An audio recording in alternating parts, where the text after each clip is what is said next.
Some women cooked well, others cooked just enough to feed their families, but Zainab cooked with something more.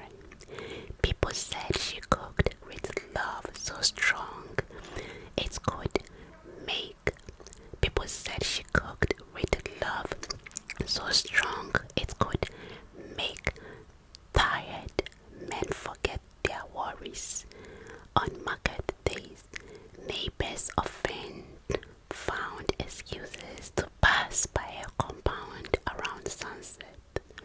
Ah, Zainab, they would say casually, pretending they were not sniffing the air. What are you cooking today? And Zainab would laugh. Her laughter was warm and full, the kind that made people feel welcome even before they stepped inside. Most evening, a small kitchen filled with rich smells of palm oil, pepper, onions, and smoked fish.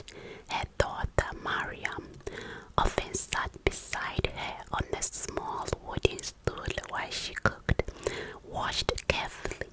Zainab would tell her, one day you must cook for your own family. Mariam would nod seriously, though sometimes her attention wandered onto the fire and dancing under the pot. Abdul loved those evenings most. After a long day farming cassava and maize, he would return home dusty and tired. But the moment he smelled Zainab's cooking, the weariness in his body seemed to melt away. He would sit outside the kitchen door and talk while she stirred the pot. Zainab, he often joked, if you ever stop cooking like this, I will starve.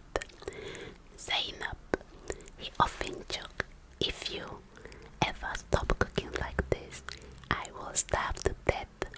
She would roll her eyes. You are a grown man, Abdul. You can cook for yourself. But Abdul only laughed. No one cooks like you.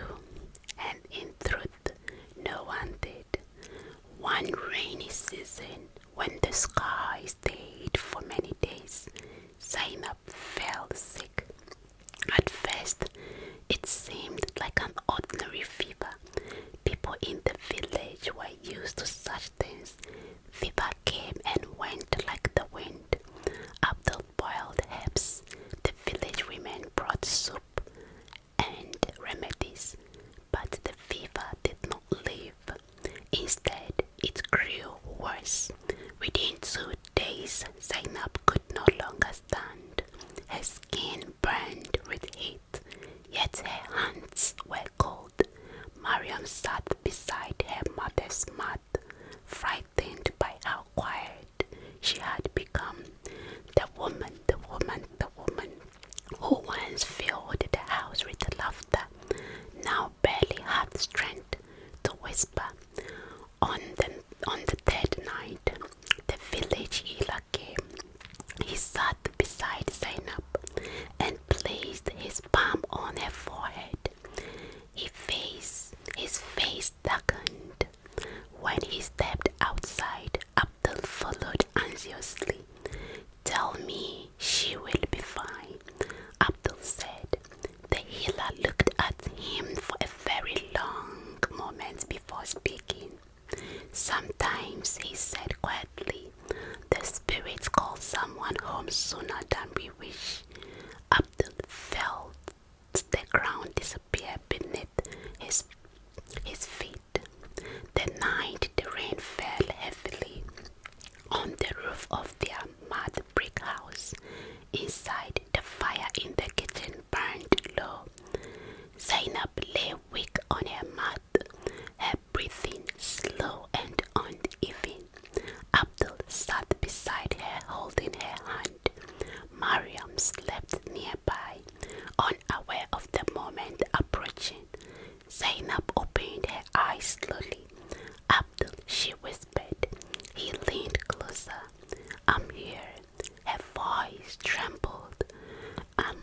worried. You should rest, he said gently, but she shook her head. My family must never go hungry. Abdul forced a smile. You have fed us for years. Now it is my turn. But Zainab looked at him in a way that made his chest tighten. You don't understand, she said softly, softly, softly, softly, softly. I'm not finished feeding them. The wind outside hollowed through the trees. For a moment, the flame on the small oil lamp flickered strangely. Abdul squeezed her hand. You will recover. You will cook again tomorrow. But Zainab only smiled faintly, faintly, faintly, faintly. A tired, distant smile. And before dawn, Zainab died. The entire village attended the burial. In their culture, death was not only a time of grief, but also a time of remembrance. Women wailed softly while men carried her wrapped body to the burial ground near the mosque. Mariam cried until her voice grew hoarse. Abdul walked beside the man in silence, feeling like he was watching someone else's life from far away. When the grave was filled and prayers were finished, the villagers slowly returned home. Abdul remained behind for a very long time.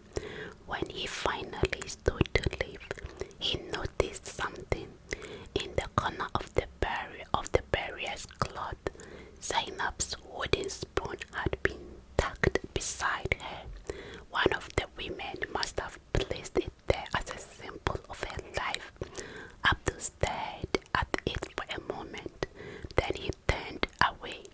He did not want to think about cooking ever again.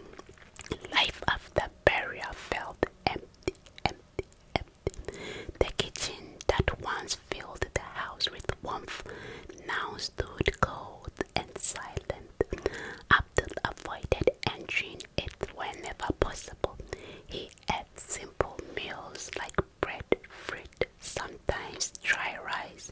Nothing tasted the same. Mariam also seemed different. She spoke less. Often she sat near a cold charcoal stove, staring at it as if remembering something. One evening, Abdul noticed this and said gently, Maria, come eat. She nodded, but did not move immediately. Daddy, she asked softly, who will cook now? Abdul paused. We will manage, he said. But even as he spoke the words, he knew something important had been lost. The heart of the house had been Zainab's kitchen. Without it, the house felt hollow. Weeks passed, then months. Slowly the village returned to normal. But Abdul's house never quieted. The stove remained unused. The cooking pots gathered dust, and the smell of food no longer drifted through their compound. Until the night, everything changed. It happened 7 months after Zainab's burial. Abdul woke suddenly in the midnight. At first, he did not know why. The house was dark and quiet. Mariam slept beside him. Then he noticed something strange, a smell. At first it was faint, but slowly it grew stronger. Onions frying in hot oil. Abdul sat upright. His heart began to beat faster. The smell was impossible. He knew that smell better than anyone. It was the smell of Zainab's cooking. For a moment he told himself it must be coming from another house. But then he heard the sound soft, soft, slow. A wooden spoon staring inside a pot. The sound came from the kitchen. Abdul's throat went dry. He knew one thing was absolute certainty. No one had entered the house, and yet something or someone was